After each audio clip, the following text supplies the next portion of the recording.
السلام علیکم. وہ پچھلا لیکچر جس میں ایب جوئی کرنے والا، تانا دینے والا، وہی کنٹینیو کرنا چاہ رہا ہوں. جو شخص ایب جوئی کرتا ہے، تانے دیتا ہے، منع کرتا ہے نیکی سے، حد سے بڑھنے والا، گناہ گار اور قسم کھانے والا، ذلیل، ایسے لوگوں کی بات مت مانو. یہ رسول اللہ صلی اللہ علیہ وسلم کو حکم ہے اور ہمیں بھی. اور اللہ تعالیٰ عذاب بتاتے ہیں کہ ان پہ میں عذاب لاتا ہوں، جیسے باغ والوں پہ لایا تھا جو کہہ رہے تھے کہ ہم کسی کا حصہ نہیں کریں گے. تو اللہ تعالیٰ نے اس کے عذاب کو راتوں رات تباہ کر دیا، اور لوگ کہنے لگے سویرے کہ اللہ تعالیٰ اس میں ہمیں شاید بہتری ہوگی، اور اللہ ہمیں اس سے، کیونکہ ہم تو اللہ کی طرف رغبت والے ہیں، اس میں بھی ہمارے لیے اس سے بہتر ہمیں اللہ دے گا. تو اللہ کہتے ہیں یہ عذاب ہے، آخرت عذاب بہت بڑا ہے. لو کانوا یعلمون، یہ کنٹینیو ہے. لیکن ویل لکل ہمزۃ لمزہ، برباد ہے ہر عیب جوئی کرنے والے اور تانا دینے والے. دیکھیے یہ ہماری زندگی میں گھس گھس کے پھنسا ہوا ہے یہ بات، ہر انسان کے اندر، سوائے فیو ایکسیپشنز، کہ عیب جوئی کرنے والا اور تانا دینے والا.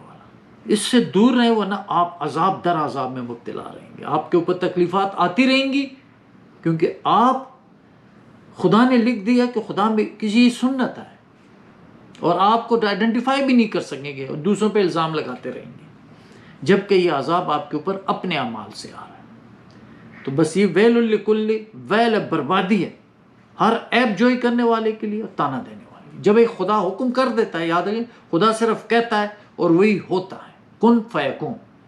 جتنے بھی خدا کا نظام ہے، خدا کی خفیہ فوجیں ہیں، ہمیں تو معلوم بھی نہیں ہے، وہ ساری خدا کے احکام بجا لانے کے لیے کر رہی ہوتی ہیں، آپ بے خبر ہیں. اس لیے خدا کی اطاعت کرنی شروع کر دیں، آٹومیٹیکلی مومنوں سے، بلیور سے، اچھوں سے دفع کرتا ہے اللہ تعالیٰ. تو اسی طرح وہ جب عذاب آ جاتے ہیں ان کے اوپر، تو وہ یہ کہتے ہیں کہ عسیٰ ربنا ان یبدلنا خیرا منہا انا الی ربنا راغبون. قریب ہے کہ رب ہمیں اس سے بھی بدل دے، بہتر اس سے دے، ہم نے اپنے رب کی طرف راغب ہونا ہے. کذالک العذاب، اللہ کہتا ہے یہ عذاب ہے میرا. والعذاب الآخرۃ اکبر، اور آخرت کا عذاب بہت بڑا ہے. لو کانوا یعلمون، کاش کہ ان کو علم ہو جائے. ان للمتقین عند ربہم جنات النعیم، جو متقی ہوں گے، اللہ سے ڈرنے والے ہیں، ان کے پاس، ان کے رب کے پاس بہشتیں ہوں گی نعمتوں سے بھری.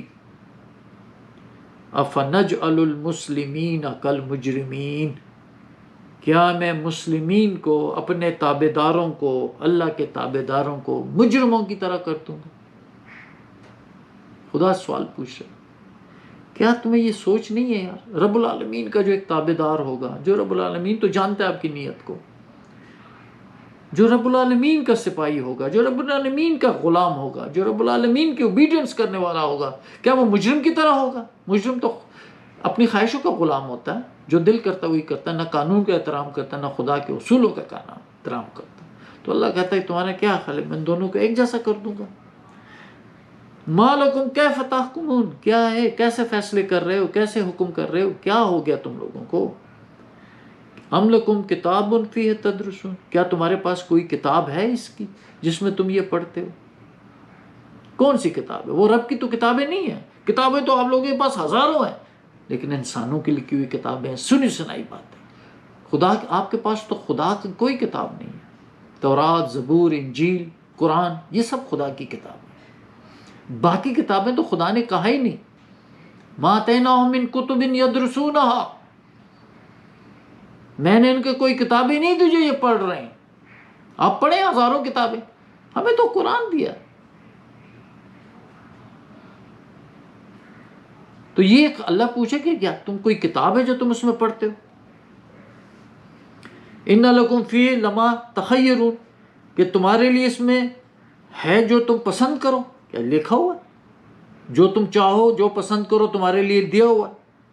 ام لکم ایمان علینا بالغۃ الی یوم القیامۃ انا لکم لما تحکمون، یا تمہارے لیے قسمیں ہیں اوپر ذمے ہمارے کی پہنچنے والی ہیں، تمہاری قسمیں ہم تک پہنچتی ہیں کہ تمہارے لیے وہی ہے جو تم فیصلہ کرو، جو حکم کرو۔ پوچھو سلم ایہم بذالک زعیم، پوچھ لو ان سے کون اس کا ضامن ہے، کون ان کا جو ان کو کوئی وکیل ہے، ان کا کوئی ضامن ہے، کوئی ہے ان کا؟ یا ام لہم شرکاء، یا ان کے کوئی شریک ہیں اللہ کے برابر ٹھہرائے ہوئے ہیں؟ فلیاتوا بشرکائہم ان کانوا صادقین، پھر لے آئیں اپنے شریکوں کو، اگر یہ سچے ہیں تو ان کو بلا لو۔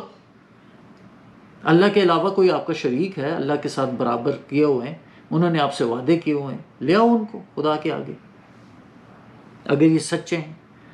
یوم یکشف عن ساق، جس دن کے کھولا جائے گا پنڈلی سے، وَيَدْعُونَ إِلَى السُّجُودِ فَلَا يَسْتَطِيعُونَ، اس وقت یہ سجدے کے لیے بلائے جائیں گے لیکن وہ نہیں کر سکیں گے، استطاعت ہی نہیں ہوگی سجدہ کرنے۔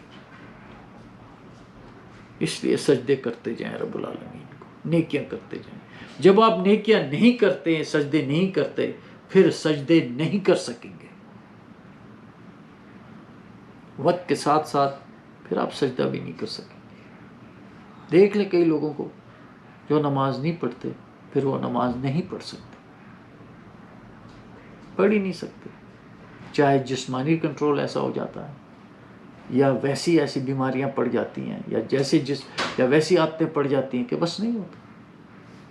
یہ خدا کہہ رہے ہیں میری بات نہیں ہے بھائی، خاشعۃ ابصارہم، ان کی آنکھیں جھکی ہوئی ہوں گی، ترہقہم ذلت، ذلت چھائی ہوگی ان کے اوپر۔ وَقَدْ كَانُوا يُدْعُونَ إِلَى السُّجُودِ وَهُمْ سَالِمُونَ، وہ بلائے جاتے تھے سجدے کی طرف اور وہ بالکل سالم تھے۔ تو اب وہ سجدے کی بھی استطاعت نہیں کر سکے، نہیں رکھیں گے، کیونکہ وہ پہلے سے ہی سالم تھے تو سجدہ نہیں کرتے تھے، بلائے جاتے تھے سجدہ نہیں کرتے۔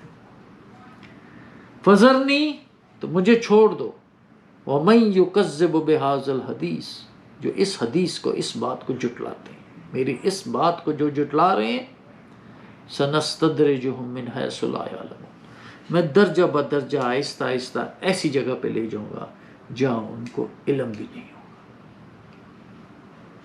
خدا تعالیٰ کی باتیں نہیں مانیں گے، آہستہ آہستہ آہستہ آپ کے مال، آپ کی اولاد، سارا کچھ آپ کے خلاف ہو جاتا ہے۔ ایک بے بسی کی حالت میں اسی مال سے ہی آپ کو سزا ملتی ہے، اسی اولاد سے ہی سزا خدا دیتا ہے۔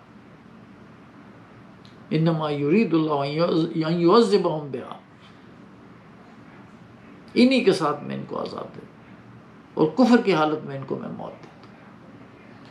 یہ ایسی حالتیں جو ہمیں نہیں پتہ، ہم تو وہ گمراہی سوسائٹی میں چل رہے ہیں، کیونکہ ہمارے، یاد رکھیں، ہمارا معاشرہ ٹوٹلی اسلامک نہیں ہے، ہمیں قرآن کا، خدا کا علم نہیں ہے، ہمیں معاشرے کا علم ہے، جو وقت کے ساتھ ساتھ معاشرے نے اپنے اوپر ایک نیکیاں اور ورچوز ڈال دی ہیں، اور حقیقت میں خدا سے بہت دور ہے، کیونکہ ہمارے باپ دادا تو ڈرائے نہیں گئے تھے۔